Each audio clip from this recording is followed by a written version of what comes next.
Pure, personne qui conforme rigoureusement ses actes, ses paroles à ses principes, qui est fidèle à une doctrine.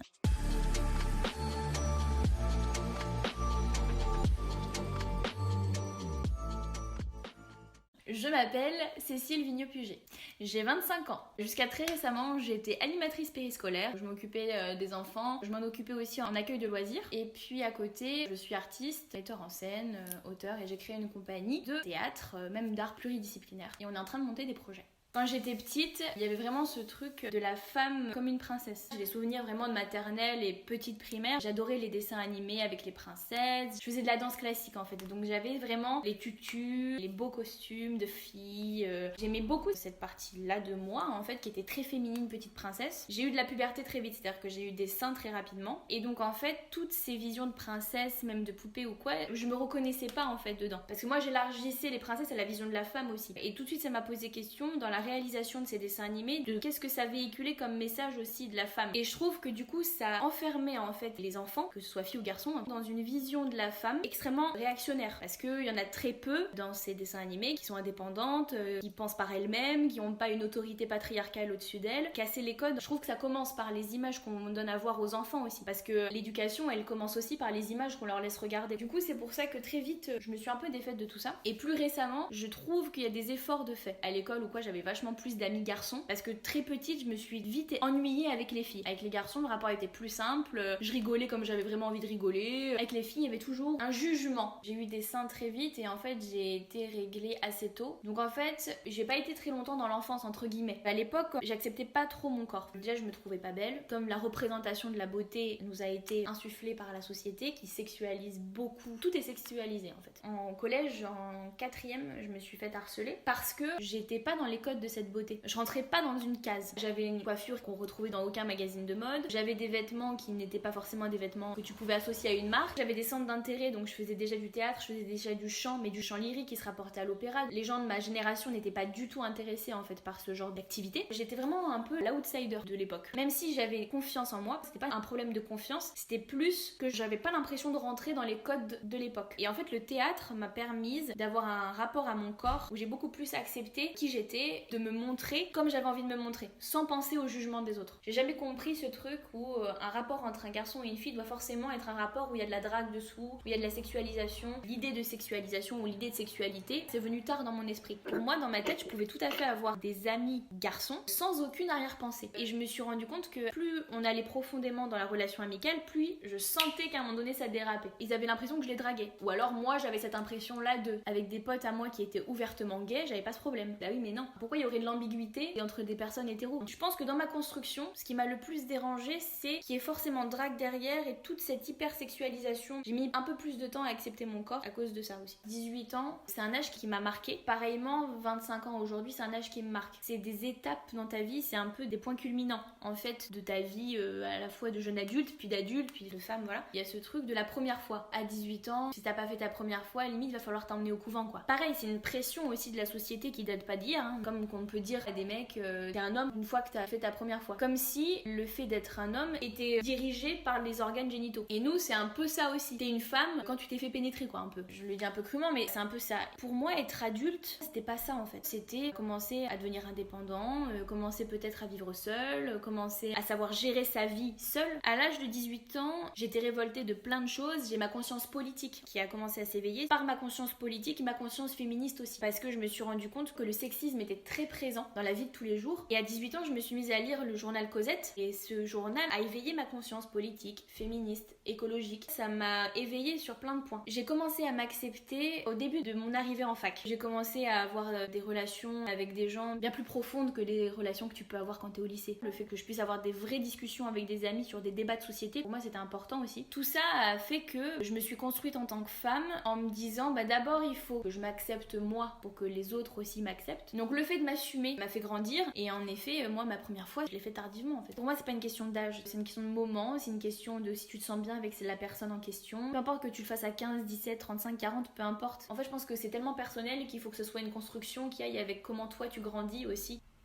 Sois en accord avec toi-même, que quand tu sors dans la rue, l'image que tu renvoies, c'est celle que tu sens en toi au plus profond. Déjà, si c'est ça que tu renvoies aux autres, c'est bien. Et si les gens te saoulent, tu casses des genoux. J'aime bien cette expression. Il y a autant de femmes, je pense, qu'il peut y avoir de définition de la féminité. Parce qu'en fait, ça touche tellement à ton intimité, à tes tripes, il n'y a que toi qui peux le ressentir, que chacune d'entre nous peut avoir sa vision. Je dirais que ma définition de la féminité, c'est avant tout se sentir belle comme on le ressent le plus profondément. Aujourd'hui, on te dit que t'es féminine, par exemple si tu portes une robe ou si tu portes une tenue un peu de soirée ou quoi. Aujourd'hui, la féminité, j'ai l'impression que c'est quand même beaucoup ramené à l'habillement en fait. Comment tu te présentes en termes de sape. Et moi, ça me pose un peu un souci parce que je me sens totalement féminine avec un bel ensemble et tout, mais je me sens aussi totalement féminine en pyjama. Même à poil, je me sens féminine. Et si tu t'apprécies comme tu es dans le plus simple de ce que tu peux représenter, t'es féminine par essence. C'est ta croyance de ta féminité qui la fera voir aux autres. Comme il y a des injonctions à être féminine, il y a des injonctions à être virile. Ce côté de virilité qui serait uniquement fait par les muscles. Il y a des femmes, je trouve, qui portent un discours viril entre guillemets. Pour moi, ça peut être aussi associé à des femmes. Je parle de Game of Thrones comme ça parce que j'y pense, mais le personnage d'Arya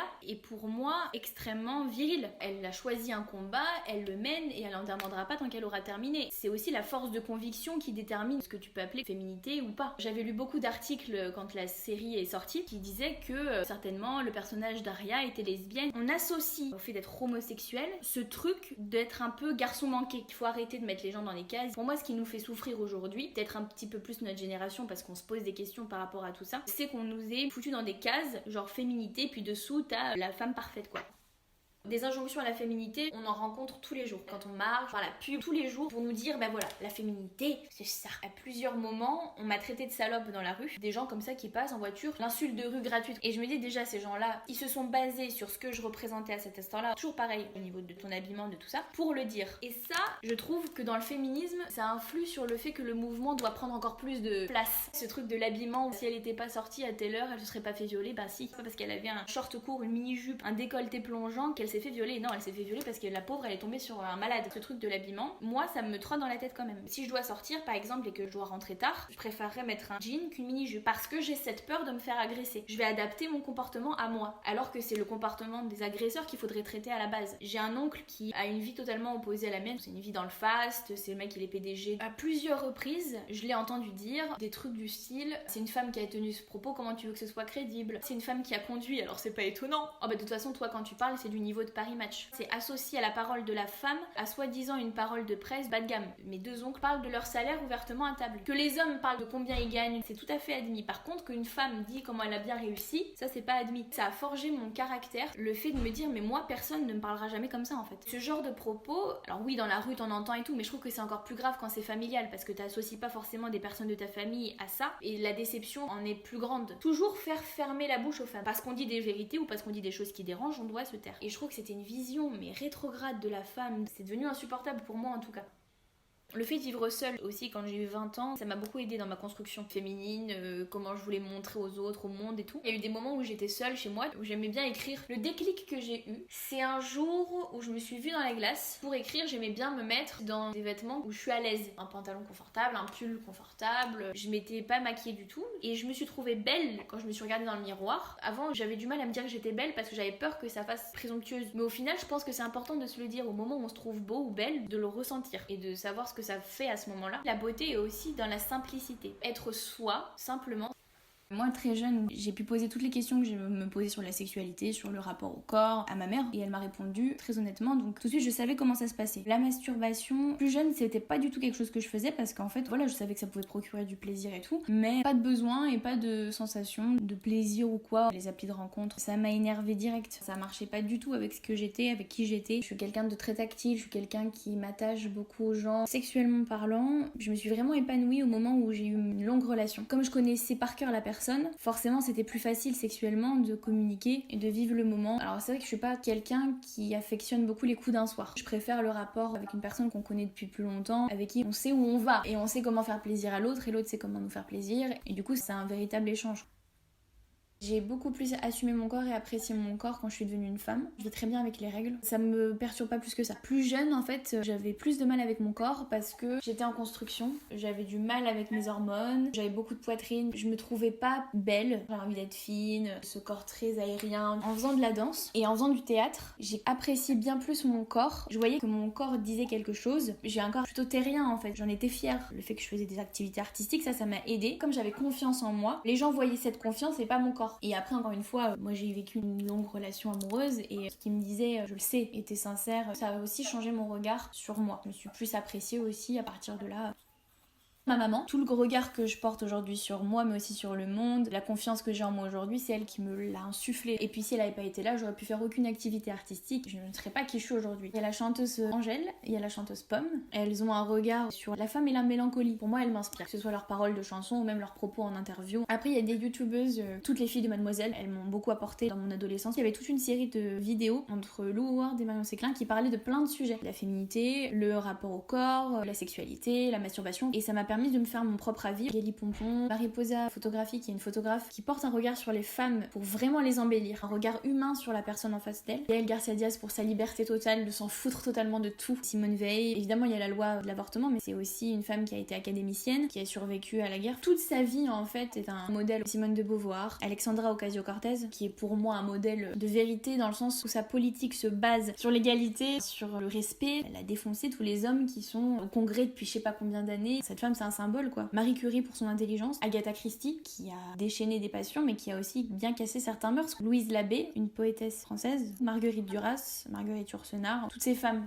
Là aujourd'hui je me sens bien comme je suis, mais c'est vrai que je peux toujours me modeler entre guillemets. Par exemple, moi dans ma santé aujourd'hui j'ai envie de perdre 1 ou 2 kilos. J'ai envie de reprendre la danse, les cours de danse, ils m'ont aussi aidé dans ma construction de ma féminité et de comment je me sentais en tant que femme aussi. Je me suis lancée dernièrement là, dans des vidéos de reprise musicale. Je m'étais jamais lancée parce que quand je faisais des choses, j'avais l'impression que ce que je montrais à la caméra ne me représentait pas vraiment. Alors qu'aujourd'hui je me sens plus apte à le faire. Ça représente plus qui je suis vraiment.